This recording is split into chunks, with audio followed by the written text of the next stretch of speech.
guys, it's Elle, and today I'm going to be attempting 90s Gyaru. I believe Gyaru started technically in the 80s, I think. Alright, correct me if I'm wrong in the comments. During the 90s is when Ganguro first began to get popular. Ganguro is when we first started seeing that heavy tan, the bleached hair. And a lot of people don't realize that like 90s Gyaru and Gyaru early on in general wasn't as extreme as a lot of Gyarus think of it today. Ganguro, the makeup necessarily wasn't super extreme. It was extreme for the time, yes, but when we're comparing it to what it evolved to, which was Yamamba, it is not very extreme. To the point where some people, when they do go through old magazines and they try 90s Gyaru, people will be in the comments like, this isn't Gyaru enough. And it's like, no, it was Gyaru at the time. It's just we're now used to seeing the evolution of Ganguro. When I first started hearing about Gyaru, this was the era that I kind of focused on, the 90s and early 2000s, because I was just a big McBling fan, a big Y2K fan. And so me already loving like Japanese street fashion and early 2000s attire, Ganguro was my thing. Like, that was my beauty. Like, that's my baby. That's my juice. Like, that's my cookie. That's my juice, okay? And so I just kind of want to like give a shout out to 90s Gyaru. I feel like a lot of people put her down, talk trash, and say, oh, back then they weren't really Gyaru, da da da da. No, that was not true. Actually, no, that's not the truth. So without further ado, let's go ahead and get into it. When it comes to Gyaru, I tend to like more matte bases. For this look, I want to have my darkest foundation that I actually have. Obviously not too dark, but something to give me a slight natural tan. So we're going to be using a different foundation than I usually do. During this era, I think is when you're going to find those pictures of Gyarus doing their makeup on the street or in malls and things like that. This was due to two reasons. One, Gyarus were obviously looked down upon, and it wasn't, a positive thing to be Gyaru. So a lot of people were either kicked out for being Gyaru for going too extreme, or it was Gyarus leaving their house so they could get ready into their Gyaru attire once they left, so that their parents wouldn't know that they were actually Gyaru. I feel like during this era specifically, to me at least when looking at the pictures, I feel like this is when we began to see the seeds of Bamba being planted. I do want to note most of my references are from either the Gyaru wiki, random Tumblr pages, and then me actually looking up Gyaru magazines in the 90s. But please feel free to correct me if I'm wrong. I am not 100% all-knowing of everything Gyaru. If you are attempting to do this look, I will say when you go and pick a foundation that is slightly darker, go more of an orange as it's supposed to mimic a fake tan. And if you're trying not to, look offensive, it's better to go more orange than brown. During this period of time, I haven't seen a whole lot of pictures of people with super bright eyebrows, but the brows are still thin. They're still in that upward motion, so I'm going to use a brown shade.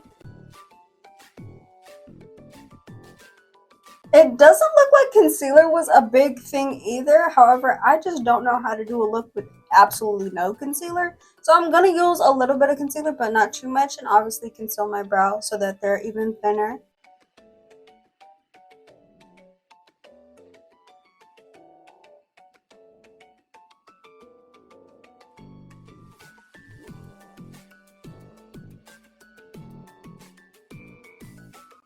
From my recollection, blush in general was not super popular in the 90s. However, I'm still going to apply some blush because I need blush. This is blush from AliExpress. I don't know what it's called. I'm sorry. But it is like a more like coral tone blush.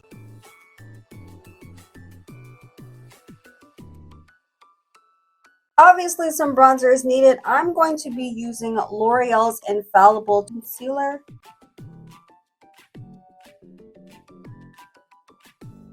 And of course, we got to do the iconic nose stripe.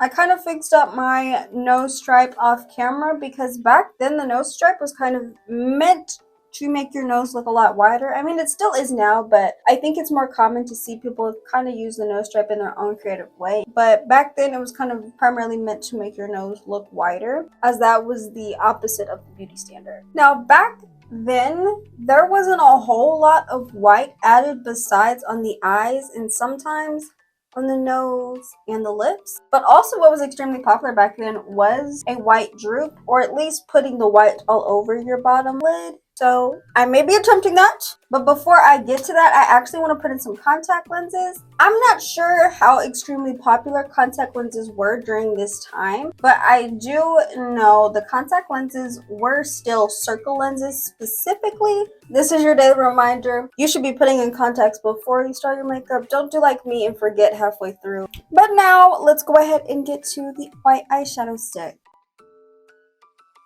So I'm not going to be applying a whole lot, and I'm going to try and blend it out. And I'm of course going to do my brow bone as well. And I'm not going to do my nose stripe, as I think just doing regular eyeshadow will be better, because I feel like this will be a lot more pigmented than I need it to be. I recently got a new translucent powder that I'm going to be trying for the first time today. It's a pressed powder. I know I'm looking ghostly, but that's just because it's translucent powder. I'm now going to take the deepest bronzer that I own and go over where I put that cream bronzer.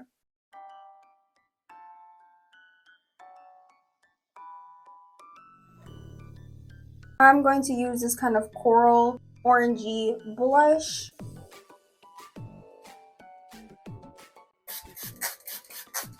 We are then going to take our white eyeshadow, apply where we put that white eyeshadow stick, as well as along down our nose.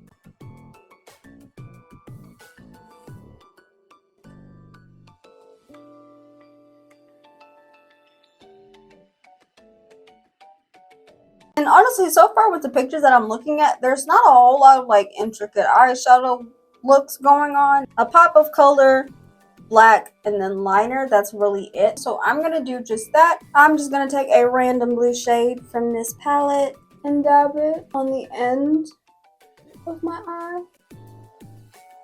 And believe it or not, a droop wasn't super popular during this era. It seems like everybody kind of kept the bottom eyeliner pretty plain, or just didn't do any bottom eyeliner actually, which is kind of strange. But let's try it. I'm just going to take some black eyeliner. I'm going to kind of line my eye with it.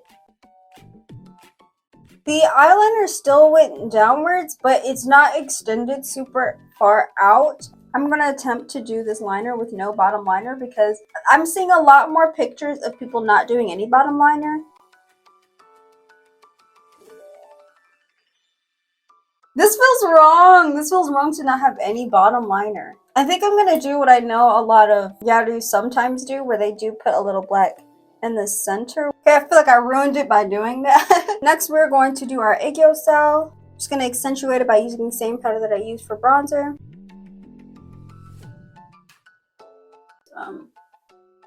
Looks weird now. Also, another thing that wasn't extremely popular was lashes. All of the things that so many gaijin Gyarus are like, no, it's non-negotiable, you have to do this, was not a thing in the earlier stages of Gyaru. I'm always going to use Clio Cosmetics when it comes to mascara. So I'm going to do my mascara off camera because it takes me way too long, and then I'll come back.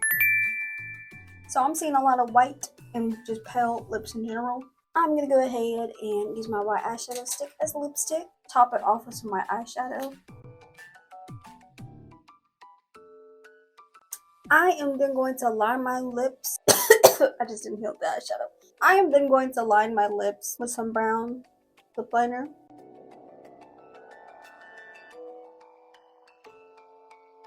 It looks crazy by itself, so I'm going to put on some lip gloss.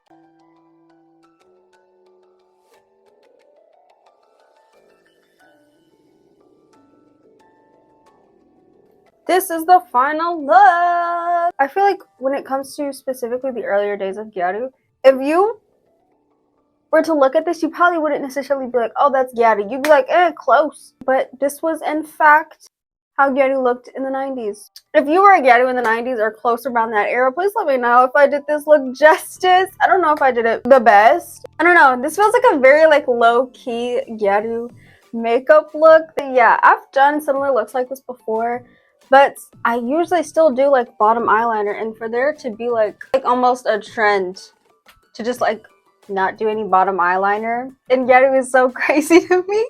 But I hope you guys enjoyed this video. I hope this introduced you to a different look and style of Gyaru. Not all Gyarus are the same. You do not always have to do the same type of Gyaru makeup every time you do Gyaru makeup. You don't need to have your signature sub style. You can do whatever, and I love playing around with different Gyaru eye shapes and nose stripes and things like that. And obviously when I don't feel like doing a whole lot of makeup but I still want to be Gyaru, this is a perfect look to do that. If you enjoyed this video, please be sure to leave a like, comment, and subscribe, as well as turn on notifications so you never have to miss another video. Bye!